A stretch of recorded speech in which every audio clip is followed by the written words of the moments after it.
Uniform civil code, उसकी बात शुरुआत कहां से? उत्तराखंड से।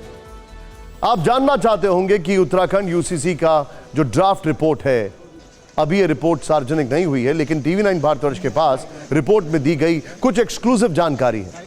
क्या है ड्राफ्ट रिपोर्ट में, आपको बताते हैं।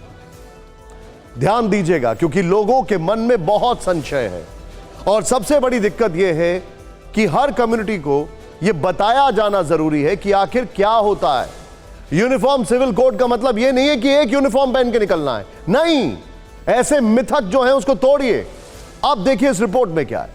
कमिटी ने सभी धर्मों में विवाह के लिए एक समान व्यवस्था की वकालत की है।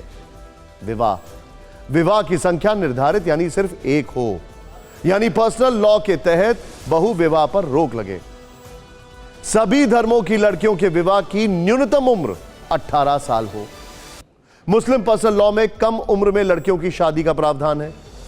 सभी दंपत्ति के लिए शादी का रजिस्ट्रेशन कराना अनिवार्य हो, यह बहुत जरूरी है। कमेटी ने तलाक के लिए सभी धर्मों में एक समान व्यवस्था लागू करने को कहा है। तलाक में दोनों ही पक्षों के लिए प्रावधान और नियम समान, यानी पति पत्नी के कानूनी अधिकार बराबर रहें।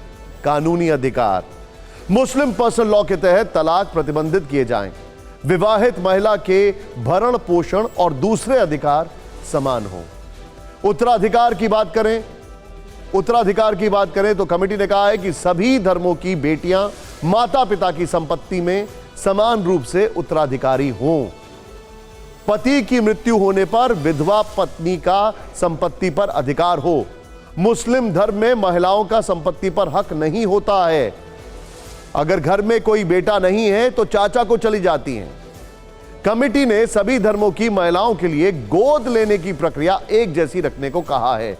मुस्लिम धर्म में अगर मां किसी बच्चे को गोद लेती है तो उसको मां कहलाने का हक नहीं होता है। मुस्लिम पर्सनल लॉ में वो गार्जियन बस बन के रह जाती है।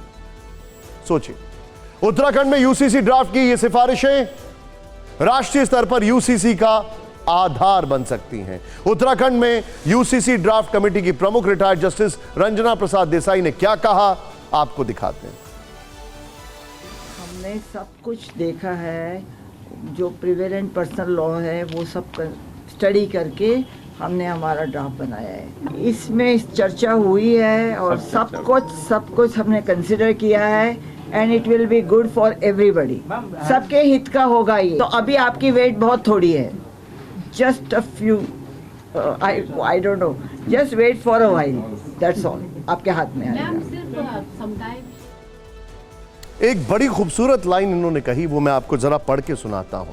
एंड आई कोट, यदि यह मसौदा लागू होता है तो हमारे देश का धर्मनिरपेक्ष ताना बाना मजबूत होगा। देश का धर्मनिरपेक्ष ताना बाना मजबूत होगा। क्या आप और हम ये नहीं चाहते? हम सब यही चाहते हैं।